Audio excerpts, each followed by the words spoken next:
नमस्कार दोस्तों, स्वागत है आप सभी का हमारे इस चैनल। दोस्तों, यदि आप भी अपनी लाइफ में कुछ नया सीखने की चाह रखते हैं तो इस चैनल को अभी सब्सक्राइब कर लें।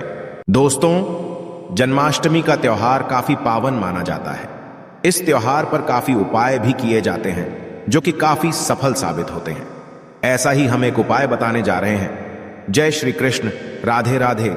दोस्तों, 7 सितंबर 2023 कृष्ण जन्माष्टमी के दिन अगर आप इस पेड़ को मात्र छूकर आ जाते हैं तो आपकी जन्मों की गरीबी, दुख, दर्द, कष्ट, पीड़ा उसी समय से कम होनी शुरू हो जाएगी और आप हो जाएंगे धनवान और मालामाल। दोस्तों, यदि आप भी अपने घर की सुख, शांति, संतान की कमी और धन की कमी या कर से परेशान हैं या आपका भाग्य आपका साथ नहीं दे रहा है तो दोस्तों 7 सितंबर 2023 जन्माष्टमी पर इस पेड़ को छूकर आ जाना।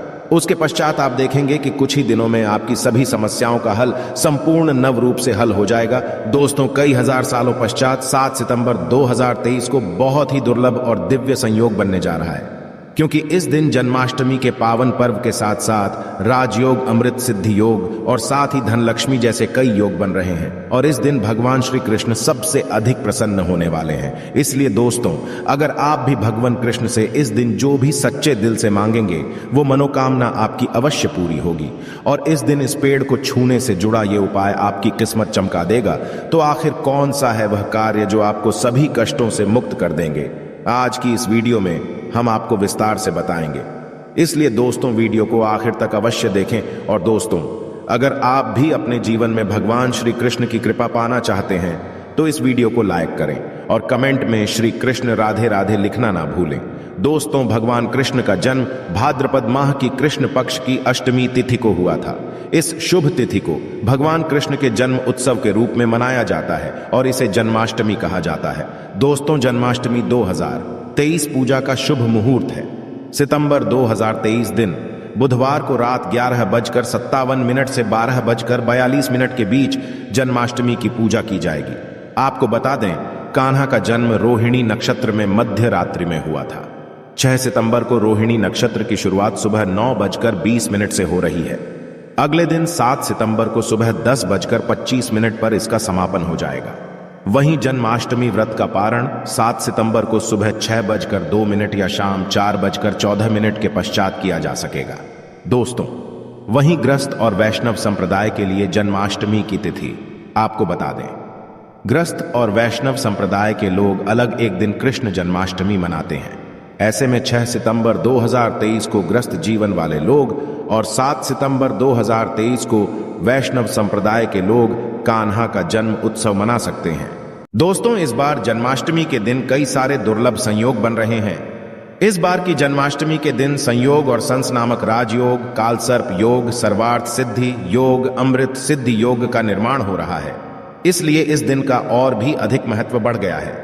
दोस्तों, आज की वीडियो में हम आपको एक ऐसी चीज के बारे में बताने जा रहे हैं जिसे उपाय को अगर आप कर लेते हैं तो इस जन्माष्टमी के दिन तो आपकी किस्मत खुल जाएगी, साथ ही सभी संकटों और कष्टों से आपको मुक्ति मिल जाएगी। और दोस्तों, अगर आप इस दिन इन वृक्षों को छूकर आ जाते हैं जिन पर स्वयं भगवान नारायण वास करते हैं तो आपकी गरीबी तत्काल मिट जाएगी और कैसी भी आपकी मनोकामना हो, कैसी भी आपकी इच्छा हो, हर मनोकामना पूर्ण हो। हमारे हिंदू धर्म में वृक्षों को देव स्वरूप कहा गया है और इन वृक्षों में स्वयं भगवान महादेव और नारायण वास करते हैं। और आज मैं आप लोगों को उन पावन पेड़ के बारे में बताऊंगा जिनको इस जन्माष्टमी के दिन छू लेने मात्र से आपकी जन्मों जन्मों की गरीबी मिट जाएगी। क्योंकि दोस्तों, ये ऐसे पेड़ है जो देव पेड़ कही गए हैं या देवी स्वरूप कहे गए हैं। दोस्तों, हमारे धर्मशास्त्र में इन पेड़ पौधों को देवता मानकर हम इनकी पूजा करते हैं। इनकी पूजा करनी भी चाहिए, क्योंकि साइंस भी कहता कि पेड़ पौधे मनुष्य को बिना किसी स्वार्थ के वायु प्रदान करते हैं और सभी प्रकार के जितने भी नकारात्मक चीजें होती हैं उसे अपने अंदर यह स्वयं सुख लेते हैं और हमें ताजगी प्रदान करते हैं। दोस्तों, पेड़ पौधे स्वयं तेज धूप में तपते हैं लेकिन मनुष्य को शीतल छाया प्रदान करते हैं। तो दोस्तों, इस समय कुछ ऐसे पेड़ पौधे हैं जो हमारे धर्मशास्त्र में कहे गए हैं कि इनको छूने से व्यक्ति के बंद किस्मत के ताले खुल जाते हैं और व्यक्ति का सौभाग्य चमक जाता है। दोस्तों, हमारे धर्मशास्त्र में पेड़ पौधों को बहुत ही गुणकारी कहा जाता है। अनेक बीमारियों का उपचार पेड़ पौधों में छुपा है। जड़ी बूटी में छुपा है और भगवान श्री कृष्ण ने गीता में स्वयं कहा है कि वृक्षों में मैं स्वयं पीपल का पेड़ हूं। इसीलिए दोस्तों, पीपल के पेड़ को वृक्षों का राजा कहा जाता है, क्योंकि पीपल पेड़ की जो आयु होती है वो सबसे ज्यादा होती। इसलिए भगवान श्री कृष्ण ने स्वयं कहा कि वृक्षों में पीपल हो। तो दोस्तों चलिए, अब मैं आप लोगों को उन पावन वृक्षों के बारे में बताऊंगा जो कि कल्याणकारी है, जो मंगलकारी है। अगर आप इन पेड़ को छू लेते हैं इस जन्माष्टमी के दिन, तो आपकी गरीबी तो मिटेगी ही मिटेगी, साथ ही आपके जीवन से परेशानियां भी समाप्त हो जाएंगी, क्योंकि यह जो पेड़ पौधे हैं या चेतना युक्त हो जाते हैं, यानी कि इस दिन इनमें चेतना आ जाती है। और जन्माष्टमी दिन स्वयं भगवान विष्णु जी इन वृक्षों में वास करते हैं। इस वजह से इनमें शक्ति आ जाती है और यह पेड़ पौधे जागृत अवस्था में आ जाते हैं। दोस्तों, इस समय इन पेड़ पौधों को मात्र जाकर छूटे, खास करके जो देवी स्वरूप कहे गए हैं, यानी मां लक्ष्मी स्वरूप माने गए हैं, भगवान विष्णु जी के स्वरूप माने गए हैं, तो इन पेड़ पौधों को आप ऐसे छू कर आ जाते हैं तो आपके जीवन की जो परेशानी है, दुख तकलीफ है, कष्ट रोग बीमारी है, कलह क्लेश है, जीवन में बहुत बड़ी समस्याएं हैं, सब समाप्त हो जाएगी। तो दोस्तों, आज आप लोगों को कुछ ऐसे पेड़ के बारे में बताऊंगा जो देव पेड़ कहे गए हैं। वीडियो को ध्यान से देखना। अगर आज की वीडियो मिस कर दिए तो फिर सारी जिंदगी आपको पछताना पड़ेगा, क्योंकि इस समय जन्माष्टमी का पावन पर्व है और यह एक ऐसा समय होता है जो बहुत ही कल्याणकारी, बहुत ही मंगलकारी दिन होता है। सभी ग्रहों को एकत्रित करके सभी ग्रहों को सपोर्ट दिलाता है, कुंडली को मजबूत कराता, गरीबी को समाप्त करता, और आप अपनी आंखों से देखते हैं गरीबी को मिटाते हुए। दोस्तों, मैं जिन वृक्षों के बारे में बात करने वाला हूं, ये सारे पेड़ आपको आपके घर के आसपास बहुत ही आसानी से मिल जाएंगे।